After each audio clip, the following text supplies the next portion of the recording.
Hello everyone, welcome to Efficient User. In this video, we are going to see the files which has been generated using the Anglo CLI in the past video. So in the past video, we have generated a project called Basic Tutorial with the help of Anglo CLI. And in this video, we are going to run that application and see what are the various files available inside the folder structure. And we will go through what are the basic needs of that particular files. So let's get started. Before jumping into the session, I'll just open the code in Visual Studio Code. Uh, if you want to follow the tutorial by doing a hands-on session, you can also install the VS Code and try out this thing. For now, I'm just opening the source code in the VS Code thing. You can just close this welcome window. So I will just show it here. So we have lots of files here and the folder structures. So let me run the application for now. The command will be ng space south. If you really want to open the output in the browser, you can type -o, which will open your output in the browser after running this command. I'll just run it. What basically the ng server will do is take the sources from your folder and run it in the browser. So it has a few technique like a hot reload. Whenever you make changes in your source code, it will automatically refresh your output. So it's building now. Once the build is completed, it will open the output in the browser.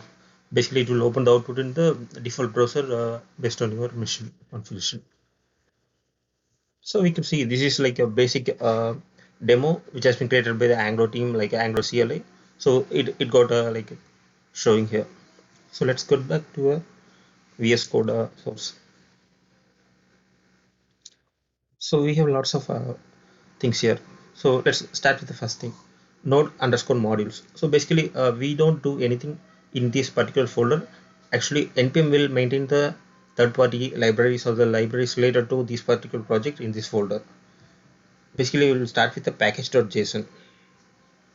So this package.json will be generated by the Anglo CLI, which is actually like a npm, and the Anglo CLI will be handling this thing. So it will have the name of the particular application, and the version will be 0.0.0. We will be basically updating based on our needs. Next thing is the scripts we want to run from our command prompt. So we started like a ng-serve. Instead of ng-serve, we can type npm space run space by giving this name start. Even we can create custom commands based on our needs, so we can see it later on. And this particular file will have the dependencies, what are the basic dependencies that this particular application needed, and the developer dependencies. So this is like a table of content kind of thing. It will have the list of libraries that needs to be done, like installed to run the application. So we have another folder called src. So this src folder will have like almost all of our sources in the application, and inside that we will have a folder called app. So we will spend most of our time in this app folder. So it will contain the HTML TypeScript kind of files here, and we will have index.html. So basically, whenever we run a website or any web pages, the browser will hit this particular file index.html, and from here only it will browse to some other files or the folders it's basically have. So we have this app hyphen root. This is the main component, the first component in the Angular we will be having. So it will be pointing to this app component.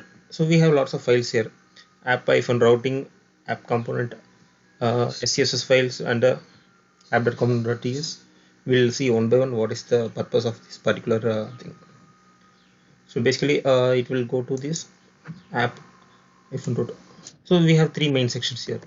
First one is importing your components from Angular libraries or like any other libraries will go as a top. Next thing, we have component decorator. It will show the information about the selector app-root, which is mentioned in index.html. From here we will be building our application component by component by like creating some folder or creating some different folder structures. And next thing is we have component section. Most of our code will be present here. in this particular component. And we have in the component decorator we have mainly three things. First one is selector, next one is template URL. Template URL will be pointing to the related HTML file, and the style URLs, it will point to the style of the particular component which is specific to this particular component. So we could see the right now we don't have any styles, like anything we put here will be related to this particular component. Next thing is we have a folder called asset. So what are the images or like any gifs or like any PNG images will go into this particular folder. It's like basically like a we will be splitting all those things for like maintaining easily.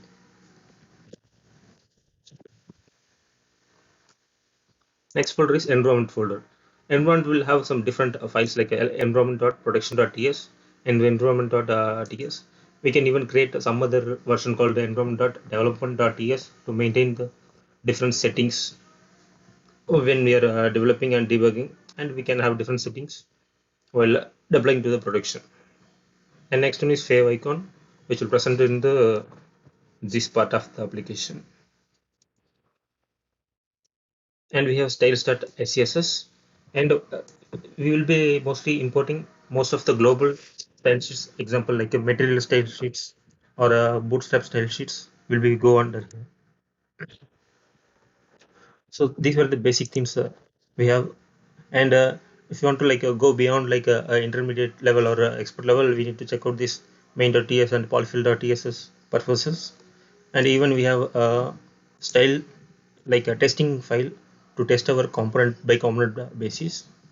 We will exclude these things as of now. So basically our app.component.html will look like this. This is the file generated by the Angular CLI. So if we really want to try out, we can delete this file or like means the content of the file, and we can try from the scratch. So for now, we can just try editing this particular text resources. So where it is, here it is. We can type it as basic resources. So once I saved it, the command prompt will try to build this thing. So I'll save all and see the output got created in within a seconds. Like it's doing a hot reload. If you go to our browser, it should be like displaying the latest thing. You just try out these things and let me know your feedbacks in the comment section. In the next video, we will build a small application step by step. We will go through one by one components, input binding, those kind of things. So keep supporting. Make sure you subscribe the channel.